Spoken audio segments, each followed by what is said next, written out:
అహ్మదాబాద్ విమాన ప్రమాదం దేశాన్ని కలచివేసింది. ఈ ఘటనలో బ్లాక్ బాక్స్ అధికారులకు లభించడంతో ప్రమాద కారణాలను గుర్తించే దిశగా విచారణ కొనసాగుతోంది.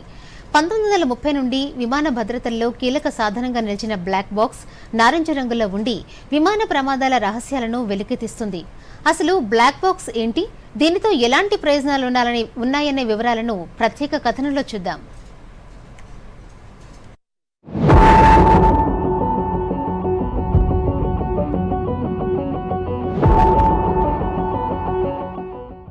అహ్మదాబాద్ విమాన ప్రమాదం దేశవ్యాప్తంగా ఆందోళన కలిగించింది. ఈ ఘటనలో కీలకమైన బ్లాక్ బాక్స్ అధికారులకు లభించింది. ఈ బ్లాక్ బాక్స్ విమాన ప్రమాదాల విచారణలో నిర్ణయాత్మక పాత్ర పోషిస్తుంది. ఇది నిజానికి నలుపు రంగులో కాకుండా నారింజ రంగులో ఉంటుంది. తద్వారా ప్రమాద శిథిలాల్లో సులభంగా గుర్తించవచ్చు. విమానం వెనుక భాగంలో అమర్చిన ఈ పరికరం అధిక ఉష్ణోగ్రతలు, నీటిలో మునిగిన డేటాను కాపాడేలా రూపొందించారు. బ్లాక్ బాక్స్లో రెండు ముఖ్యమైన భాగాలు ఉంటాయి: flight data recorder FTR, cockpit voice recorder CVR. Flight data recorder విమాన ఎత్తు, ఇంధన స్థాయి, ఇంజిన్ పనితీరు, ఇతర పారామీటర్లను నమోదు చేస్తుంది. కాక్పిట్ వాయిస్ రికార్డర్ పైలట్ సంభాషణలు, ఎయిర్ ట్రాఫిక్ కంట్రోల్ ఏటీసీతో మాటలు, కాక్పిట్లోని శబ్దాలను రికార్డ్ చేస్తుంది. ఈ రికార్డింగ్లు ప్రమాదానికి కారణాలను గుర్తించడంలో దర్యాప్తు బృందాలకు సహాయపడతాయి. ఉదాహరణకు, ల్యాండింగ్ గేర్ ఎప్పుడు వేశారు, ఇంజన్లో సమస్య ఉందా, పైలట్ ఏ నిర్ణయాలు తీసుకున్నారు వంటి వివరాలు ఈ బాక్స్ ద్వారా తెలుస్తాయి. 1930లలో బ్లాక్ బాక్స్ ఉపయోగించటం ప్రారంభమైంది. 1939లో ఫ్రాన్స్కు చెందిన ఇంజనీర్ ఫ్రాన్సువా హుస్సేనో మొట్టమొదట ఫోటోగ్రాఫిక్ ఫిలింపై ఫ్లైట్ డేటాను రికార్డు చేసే పరికరాన్ని రూపొందించారు. అయితే 1950లలో ఆధునిక బ్లాక్ బాక్స్కు నాంది పడింది. 1953-54లలో డి హావిలాండ్ కామెట్ విమానాలు ఈ ప్రమాదాలకు గురికావడంతో ఆస్ట్రేలియా శాస్త్రవేత్త డేవిడ్ వారెన్ ఈ సమస్యకు పరిష్కారం చూపారు.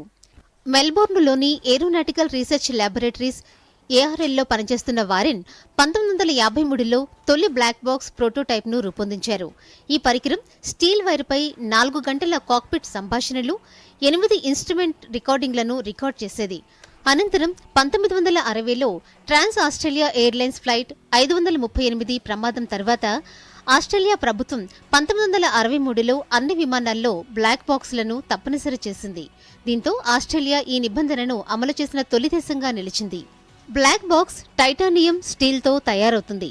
1100 డిగ్రీల సెల్సియస్ ఉష్ణోగ్రతను గంటసేపు, 3400 జీ ఇంపాక్ట్ను, 6000 మీటర్ల లోతు నీటి ఒత్తిడిని తట్టుకునేలా డిజైన్ చేశారు. సముద్రంలో కూలినప్పుడు ఇది 30 రోజుల పాటు సెకనుకు ఒకసారి పింక్ సిగ్నల్ను పంపుతుంది. దీని ద్వారా దాని స్థానాన్ని గుర్తించవచ్చు.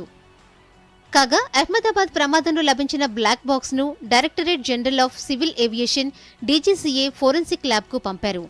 నిపుణులు దాని మెమరీ మాడ్యూల్ను విశ్లేషించి ప్రమాదానికి కారణమైన యంత్ర వైఫల్యం, మానవ తప్పిదం లేదా ఇతర అంశాలను గుర్తిస్తారు. ఈ విశ్లేషణ భవిష్యత్తులో ఇలాంటి ప్రమాదాలను నివారించడానికి కీలకమైన సమాచారాన్ని అందిస్తుంది. భవిష్యత్తులో బ్లాక్ బాక్స్ స్థానంలో డేటాను నేరుగా గ్రౌండ్ స్టేషన్కు స్ట్రీమ్ చేసే సాంకేతికతలు అభివృద్ధి చెందుతున్నాయి. హనీవెల్ వంటి కంపెనీలు black box in the sky వంటి ఆవిష్కరణలపై పనిచేస్తున్నాయి. ఇవి శాటిలైట్ ద్వారా ఫ్లైట్ డేటాను రియల్ టైంలో పంపుతాయి. బ్లాక్ బాక్స్ విమాన ప్రమాదాల రహస్యాలను వెలికితీసే అత్యంత విలువైన సాధనం. దాని సాంకేతికత విమాన భద్రతను మెరుగుపరచడంలో కీలక పాత్ర పోషిస్తుంది. అహ్మదాబాద్ ప్రమాద విచారణలో ఈ బాక్స్ ద్వారా అసలు విషయం బయటపడనుంది. Bureau report, Doordarshan news.